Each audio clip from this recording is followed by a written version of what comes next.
पश्चिम बंगाल में विधानसभा चुनाव को लेकर सियासी माहौल अपने चरम पर है।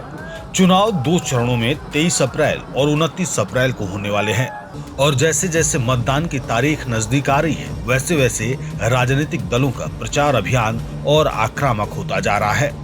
राज्य के हर जिले में रैलियां, रोड शो और जनसभाएं तेज हो चुकी हैं।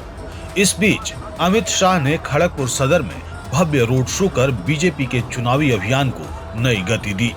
रोड शो के दौरान सड़कों पर भारी भीड़ उमड़ी, कार्यकर्ताओं में जोश देखने को मिला और परिवर्तन के नारे गूंजते रहे।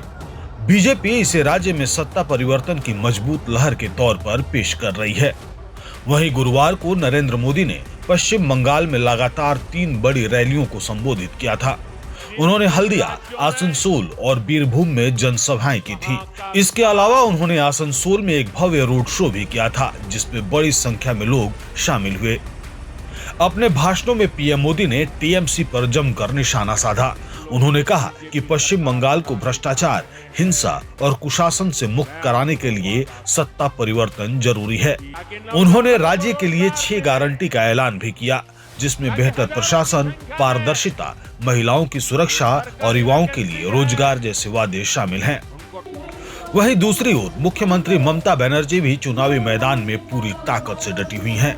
उन्होंने बड़ानगर में एक विशाल जनसभा को संबोधित किया और टीएमसी उम्मीदवार सायंतिका बनर्जी के समर्थन में जनता से वोट की अपील की।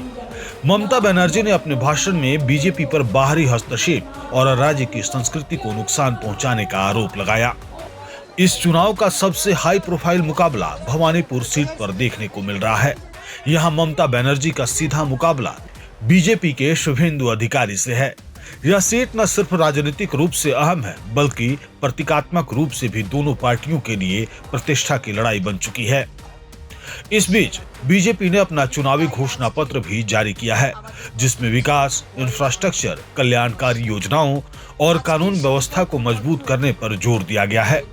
पार्टी राज्य में डबल इंजन सरकार का वादा कर रही है, जबकि टीएमसी अपने कामकाज और कल्याणकारी योजनाओं के आधार पर जनता से समर्थन मांग रही है। कुल मिलाकर पश्चिम बंगाल में इस बार का चुनाव बेहद कड़ा और दिलचस्प मुकाबला बन चुका है। एक तरफ बीजेपी पूरी ताकत से सत्ता परिवर्तन की कोशिश में है, तो दूसरी ओर टीएमसी अपनी पकड़ बनाए रखने के लिए हर संभव प्रयास कर रही है। आने वाले दिनों में यह सियासी जंग और भी तेज होने की संभावना है।